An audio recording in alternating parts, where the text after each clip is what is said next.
예배를 지나 삶으로 우리의 신앙이 확장되기를 소망하며 오늘도 여러분과 함께 말씀을 나누게 되어 감사합니다. 오늘 우리가 함께 나눌 말씀은 창세기 25장 말씀입니다.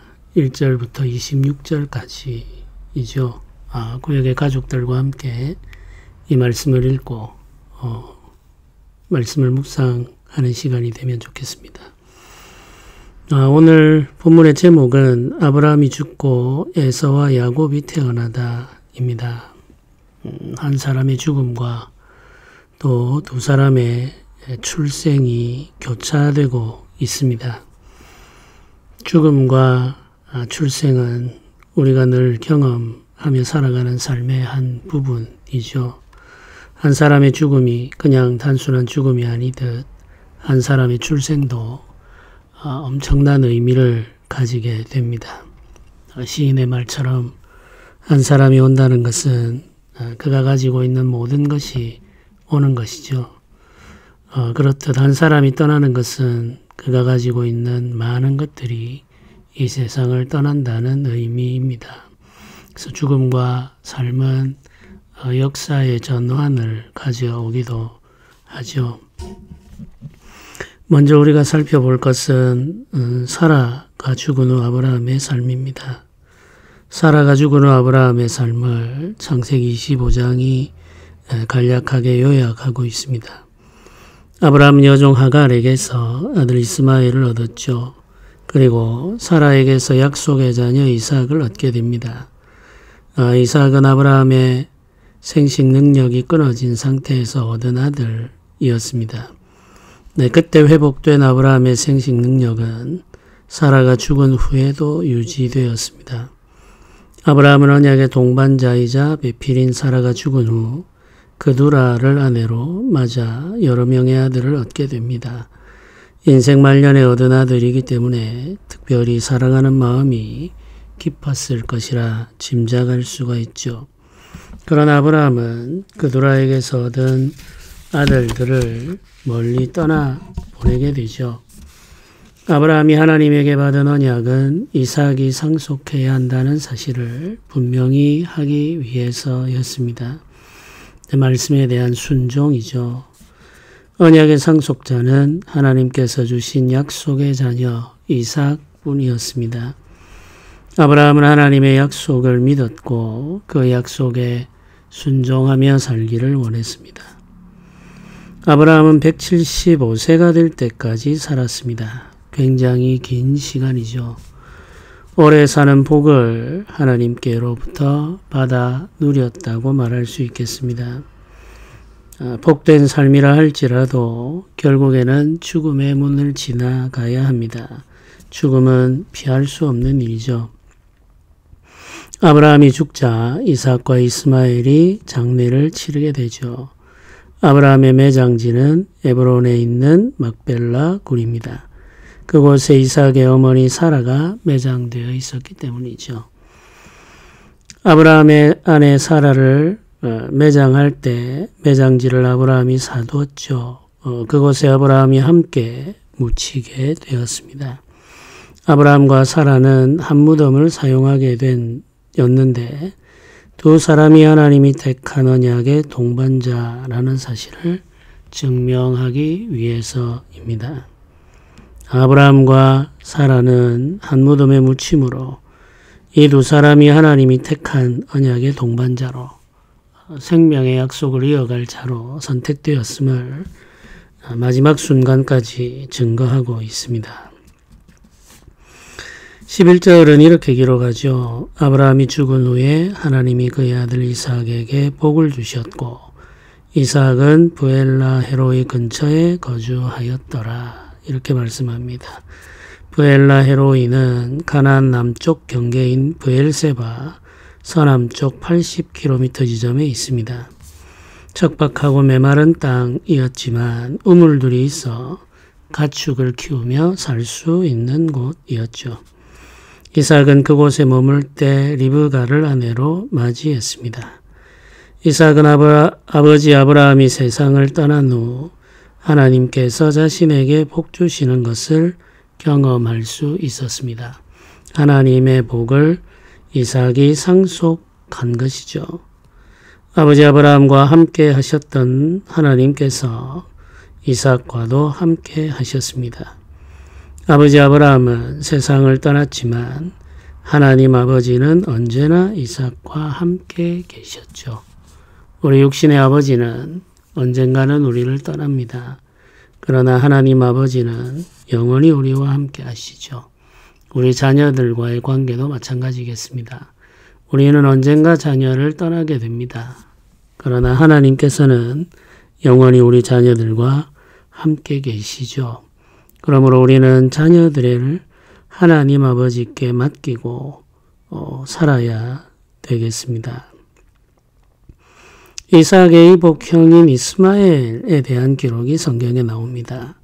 이스마엘은 자녀를 낳아 한 부족을 이루었죠. 아버지를 떠나 사는 동안 힘든 일이 많았습니다마는 이스마엘을 도우시는 하나님께서 함께 하셨습니다. 이스마엘은 137세가 될 때까지 하나님께서 허락하신 삶을 살다가 세상을 떠납니다. 그 기간 동안 많은 자녀를 얻었고 강한 부족을 이루었습니다. 이스마엘의 삶에도 하나님께서 주신 복이 있었던 거죠. 그러나 이삭은 40세에 아내 리브가를 얻은 후에 60이 될 때까지 아들이 없었습니다. 자녀를 얻지 못했죠. 이삭을 통해 큰 민족을 이루겠다고 하신 하나님의 약속이 이루어지지 않은 채 계속 지연되고 있었습니다. 자녀를 기다리는 긴 시간 동안 이삭과 리브가의 마음은 힘들고 지쳤죠. 믿음의 시험도 있었습니다. 이스마엘이 받은 복과 비교하면 이삭은 마치 하나님의 복을 받지 못한 사람처럼 보이기까지 했습니다. 긴 시간 아들을 얻지 못한 이삭은 아버지 아브라함과 다른 길을 가기로 결정했습니다. 아버지 아브라함은 여종 하갈의 몸에서 아들을 얻었지만 이삭은 아버지의 길을 따르지 않았던 거죠. 놀랍게도 이삭은 여호와 하나님께 기도하는 길을 선택했습니다.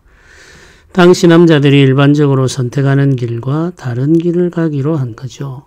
그 아버지도 여종에게서 아들을 얻었지만 이삭은 그런 방법을 사용하지 않았습니다. 이삭은 아내 리브가를 위해 간절히 기도했습니다. 하나님께서 리브가를 위로하시기를 소망하며 하나님의 도움을 구한 거죠. 생명이 하나님께 있다고 믿는 겁니다. 여호와 하나님은 이삭이 기도하자 그 기도에 응답하셨습니다. 하나님은 믿고 의지하는 사람을 외면하지 않으시죠. 반드시 그 믿음에 대한 상을 주십니다.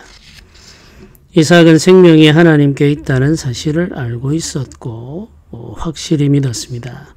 생식 능력이 없는 어머니의 몸에서 태어난 이삭은 생명이 하나님께 있다는 사실을 누구보다 잘 알고 있었죠. 그 증거가 바로 이삭 자신이었기 때문이죠. 어머니 사라가 어릴 때부터 속삭이며 들려준 이야기가 이삭을 잊을 수가 없었습니다. 약속하신 일은 반드시 이루시는 하나님에 대한 믿음이 이삭의 마음 속에 자리 잡고 있었던 거죠. 이삭의 마음에는 한 줌의 의심도 없었습니다. 아내 리브가가 아이를 얻지 못해 힘들어할 때에도 이삭의 마음은 흔들리지 않았습니다. 하나님의 때를 기다려야 한다고 말하며 슬퍼하는 리브가를 위로했었죠. 20년의 시간이 그렇게 흘렀습니다. 긴 시간이죠. 이삭과 리브가 두 사람 모두 나이 들어 있었고 생식 능력은 점점 약해지고 있었습니다. 소망이 끊어질 때가 다가왔습니다. 그럼에도 불구하고 이삭은 여전히 기다렸습니다. 이삭의 자녀를 구한 것은 아내 리브가를 위한 일이었습니다. 자신도 아들을 기다리고 있었지만 자신보다 더 간절히 아들을 기다리는 아내를 먼저 생각한 거죠. 리브가가 슬퍼하는 모습을 볼 때마다 이삭도 슬펐습니다. 이삭이 할 수 있는 것은 기도뿐이었죠. 아내를 위로하면서 밤마다 기도했습니다. 하나님의 은혜를 구하며 하나님을 의지하며 두 사람은 동행했습니다. 다른 방법은 생각하지 않았죠. 다른 방법은 의미 없다는 사실을 알고 있었기 때문입니다. 언약을 상속한 자녀는 이삭과 리브가를 통해 세상에 와야 하는 것이죠. 그러니 기도하며 하나님께서 응답하실 때까지 기다릴 수밖에 없었습니다. 하나님께서 이삭의 기도를 들으셨습니다. 리브가의 몸에 변화가 있었습니다. 기다리던 아이가 수태되었죠. 수개월이 지나자 리브가의 몸에서 자라고 있는 아이가 둘이라는 사실을 알게 되었습니다. 태동을 느끼는 리브가는 두 아이가 태중에 있음을 확신할 수 있었습니다. 태동은 신비로운 경험이죠. 그런데 두 아이가 싸우는 것 같습니다. 엄마의 뱃속에서부터 경쟁하고 다투는 두 아이를 생각할 때 걱정이 밀려옵니다. 두 아이 중 누가 언약의 상속자인지 구별할 수 있을까? 이삭은 이번에도 하나님께 기도하여 묻기로 합니다. 하나님께서 이번에도 이삭의 기도를 들으셨습니다. 두 국민이 내 태중에 있구나. 두 민족이 내 복중에서부터 나누이리라. 이 족속이 저 족속보다 강하겠고 큰 자가 어린 자를 섬기리라. 이것이 하나님께서 주시는 말씀입니다. 하나님은 큰 자가 작은 자를 섬기리라 답하셨습니다.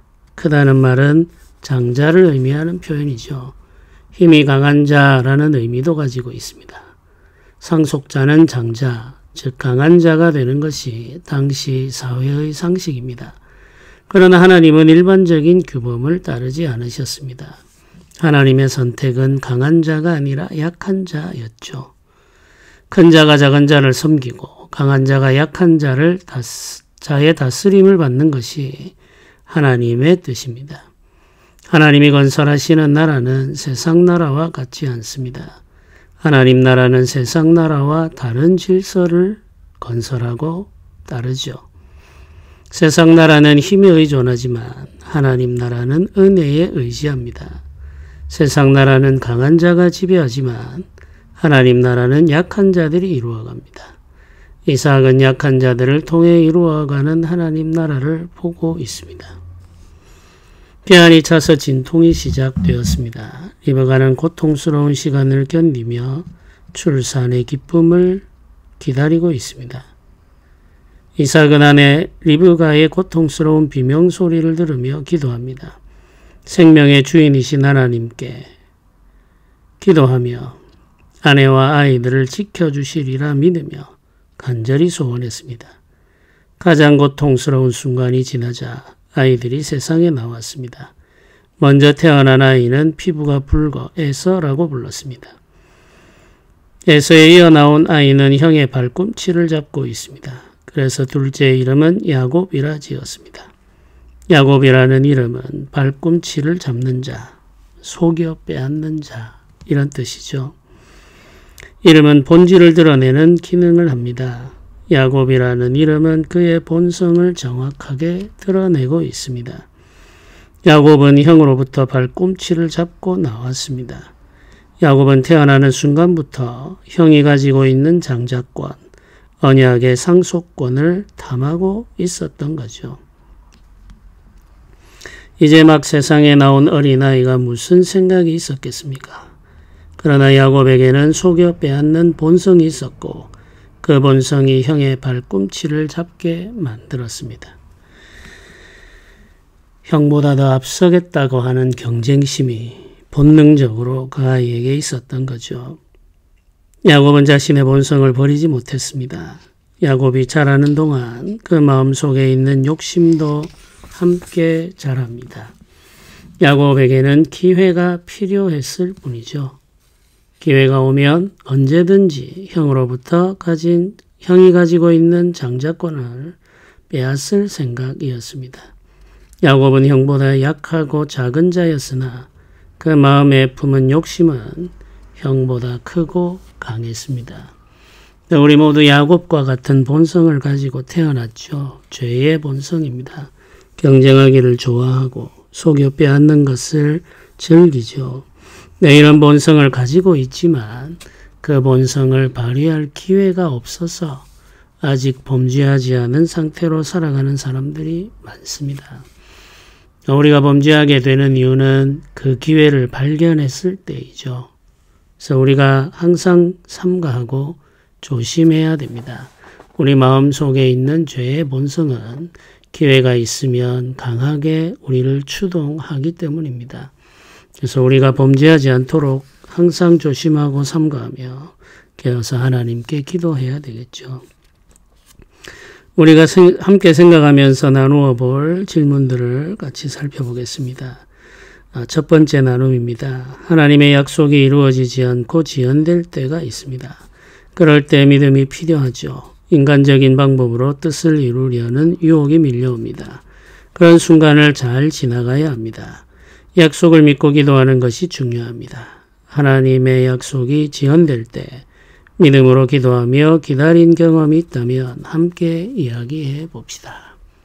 오랜 시간 기도하고 기다렸던 기억들, 하나님의 뜻이 이루어지기만을 바라며 근심 중에 혹은 슬픔 중에 기다렸던 기억이 있다면 그때 이야기를 함께 나누며 서로를 위로하면 좋겠습니다. 두 번째 나눔입니다. 세상 나라는 약한 자가 강한 자를 섬기죠. 그러나 하나님은 강한 자가 약한 자를 섬기는 나라를 원하십니다. 강한 자가 약한 자를 섬기는 나라를 상상해 보십시오. 그 나라의 백성들이 어떤 삶을 살고 있을지 이야기해 봅시다. 상상력이 필요한 이야기죠. 우리가 사는 시대도 강한 자가 약한 자를 지배하고 다스리며 빼앗죠. 약한 자는 섬기며 빼앗기고 고통당합니다. 하나님께서는 강한 자가 약한 자를 섬기고 강한 자가 약한 자를 위하여 희생하기를 원하시죠. 그 삶을 살아가신 분이 예수 그리스도이십니다. 왕이신 주께서 백성들을 위해 십자가 고난을 받으셨죠. 우리는 예수님이 이루어 가신 그 삶을 따라가는 자들이라는 사실을 기억해야 되겠습니다. 교회는 강한 자가 약한 자를 섬기는 공동체가 되어야 합니다. 그 소망을 함께 나누는 시간이 되기를 바랍니다. 우리 함께 기도드리겠습니다. 은혜로우신 하나님, 삶과 죽음이 하나님께 있음을 믿습니다. 우리 삶을 주께 의탁합니다. 주께서 인도하시고 다스려 주시기를 원합니다. 우리의 연약함과 악함에도 불구하고 우리에게 소망을 두신 하나님 은혜 감사드립니다. 연약하고 악한 우리를 통해 이루실 하나님의 뜻을 기대합니다. 우리와 함께 하시며 우리를 복되게 하여 주옵소서. 매일의 삶을 기도하며 살게 하여 주옵소서. 예수님의 이름으로 기도드립니다. 아멘. 가을 바람이 불고 있습니다. 감기 걸리지 않게 조심하시면서 건강하게 이 가을을 보내시기를 바랍니다. 하나님의 축복이 여러분들의 모임 가운데 항상 가득하기를 주님의 이름으로 축복합니다.